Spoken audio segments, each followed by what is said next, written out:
Hello everyone, কেমন আছো তোমরা সবাই? আশা করি খুব ভালো আছো। আমিও খুব ভালো আছি। আমার নতুন একটা ব্লগে তোমাদের স্বাগত। আজকের ব্লগটা এখান থেকেই শুরু করছি, আর এভাবেই শুরু করছি, চলো দেখতে থাকো। তো সকালে ঘুম থেকে উঠে বাসি কাজকর্ম সেরে ফ্রেশ হয়ে নিচে চলে এসেছি। নিচে এসে মা দুধ গরম করেছিল, দুধ দিয়ে মা মুড়ি খেয়েছে। আর একটু দুধ ছিল, তো আমাকে বললো চা করে যদি খেতে ইচ্ছা করে তো চা করে খেতে। তো কড়াইয়ে করে মা দুধটা জাল দিয়েছিল, তো সেই কড়াইয়েই দুধটা ছিল আর কি। তো কড়াইয়ে আমি আজকে চা বসিয়ে দিয়েছি। তো এই যে কড়াইয়ে করে আমি আজকে চা করছি। আবার অন্য মানে চা করার জিনিসে ঢাললে আবার সেটা মাজতে হবে, ওই জন্য আমি কড়াইয়ে করে চাটা করে নিচ্ছি।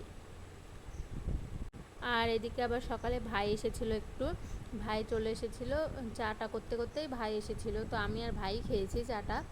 তো ভাই এসেছিলো মোটর সাইকেলের টায়ার লিক হয়ে গেছিলো, তো সেটাই সারাতে এসেছিলো, তো আমাদের বাড়িতে একটু ঘুরে গেল। আর মার এদিকে খাওয়া দাওয়া হয়ে গেছিলো, তারপরে মা তরকারি কাটতে বসে পড়েছিল। তরকারিটা কাটা হয়ে গেছিলো, আজকে সেরকম কিছু রান্না হবে না, নিরামিষ হবে আর কি। আজকে পঞ্চমী ছিল আমাদের, তো আজকে নিরামিষই হবে। আর ওদিকে মেয়ে পড়ে গেছিলো মাকে ধরতে গিয়ে, তো তখন আমি আবার তুলে নিলাম। আর আজকে এই যে সকালে মুড়ি আর চা খেয়েছি আমি।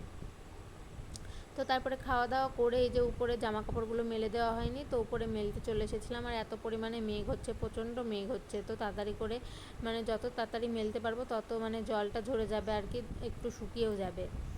কারণ প্রত্যেক দিন 10:30 11টার দিকে এত পরিমাণে বৃষ্টি আসে, মানে আবার আমাকে তুলতে আসতে হয়, এত পরিমাণে বৃষ্টি আসে। তো তার জন্য যত তাড়াতাড়ি মেলতে পারবো তত তাড়াতাড়ি এগুলো শুকিয়ে যাবে, না হলে আমাকে আবার নিচে গিয়ে মেলে দিতে হয়। এমনিতেও মেলতেই হবে নিচে গিয়ে, কারণ প্রত্যেক দিন বৃষ্টি। আর দেখো বন্ধুরা কী পরিমাণে মেঘ হয়ে আছে, তো বৃষ্টি তো হবেই, মানে প্রচণ্ড মেঘ হয়ে আছে। আর আকাশটা দেখে তো বুঝতেই পারছো এত মেঘ হয়েছে, বৃষ্টি চলে আসবে। আর আজকে লেট হয়ে গেল অনেকটা জামা কাপড় মেলতে। আর অন্য দিন তো সকালে আগে মেলে তারপরে নিচে যায়, জামা কাপড়গুলো মেলে দিয়ে তারপরেই নিচে যায়, কিন্তু আজকে তো সেটা হলো না। আজকে তার জন্য মানে জলটা কোনো রকমে ঝরেছিল, তারপরে আমি আবার তুলে নিয়ে গেছিলাম, বৃষ্টি চলে এসেছিলো।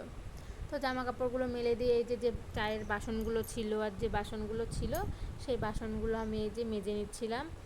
তো আজকে আবার অনেক বাসন হয়ে গেছিলো, তো বাসনগুলো মেজে নিচ্ছিলাম।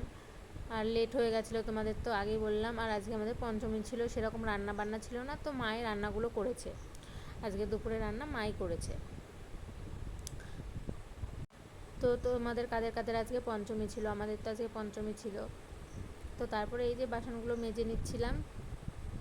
আর পঞ্চমীতে আমাদের এখানে মানে নিরামিষ রান্না হয় আর কি, শাক ডাঁটা এইসব হয় না। আর লেয়ার লেলে যে জিনিসগুলো ভেন্ডি টেন্ডি এগুলো তো করে না দেখি মা, কলাইয়ের ডাল টাল এসব করে না। তো নিরামিষ রান্না হয় দেখি আমাদের এখানে, মানে অন্যদের মতন যে সাদা তরকারি সিদ্ধ করা তরকারি সেসব না, আমাদের এখানে নিরামিষ তরকারি হয়। আর আমাদের এখানে যেমন সব পঞ্চমী আছে, আমার বাবার বাড়িতে সেরকম একটাই পঞ্চমী আছে, এই আজকের দিনে পঞ্চমী করেছে। আর নিরামিষ বলতে ওই সাদা তরকারি করেছে আজকে, আর হচ্ছে সেদ্ধ টেদ্ধ এইসব করে আজকে। তো এই যে বাসনগুলো মেজে বাবা গেছিলো একটু ভবানীপুরে, তো এই যে কাঁঠালগুলো নিয়ে এসেছিলো ভবানীপুর থেকে। আর কাঁঠালগুলো দেখো বন্ধুরা এত পরিমাণে পোকা, প্রত্যেকটা কাঁঠালে পোকা আর ফাটা, এইসব কাঁঠাল নিয়ে এসেছে বাবা। আর বাবা তো বললো বৃষ্টি হয়েছে সব কাঁঠাল পেকে সব গাছের নিচে পড়ে গেছে, তো আজকে পাড়তে গিয়েই নাকি 4টে পড়ে ফেটে গেছে, তো বাবা সেগুলো নিয়ে আসেনি, পুরো ফেটে মানে নষ্ট হয়ে গেছে কাঁঠালগুলো। তো যেরকম পেরেছে সেরকমই আর কি নিয়ে এসেছে। তারপরে এই যে আমি বিছানাটাও আজকে তোলা হয়নি, ঘুম থেকে উঠতে আসলে আজকে অনেকটাই লেট হয়ে গেছিলো, ওই জন্য কাজগুলো আজকে এরকম উল্টোপাল্টা হয়েছে। তো তারপরে এই যে উপরে এসে বিছানাটাও গুছিয়ে নিচ্ছি। তো এই যে বিছানার সব বালিশগুলো গুছিয়ে ঠিকঠাক করে রেখে দিচ্ছিলাম। আর আজকে আমার সেরকম ভিডিও করা হয়নি, মানে কোনো রকমে আর কি একটু একটু করা হয়েছে, আজকে সেরকম কাজও ছিল না। তো আজকে আর সারাদিন সেরকম কোনো কিছু ভিডিও করা হয়নি। তো তারপরে সন্ধ্যার সময় বাবা একটু চা করতে বললো, তো বাবা আজকে দুধ চা খাইনি, আমরা খেয়েছিলাম একা, তো ওই জন্য চা করে আমি মা আর বাবা খেয়ে নিচ্ছিলাম সন্ধ্যার সময়। আর বাবা একটু বাজারে গিয়েছিল স্মার্ট পয়েন্টে, যেইগুলো অফারে দিয়েছে তো সেগুলো নিয়ে আনতে গিয়েছিল, চাল আর তেল, তো অনেকটাই কম দামে পেয়ে গেছিলো। তো আজকের ভিডিওটা এতটাই ছিল, ভালো লাগলে লাইক কমেন্ট অ্যান্ড শেয়ার করে দিও। চলো টাটা।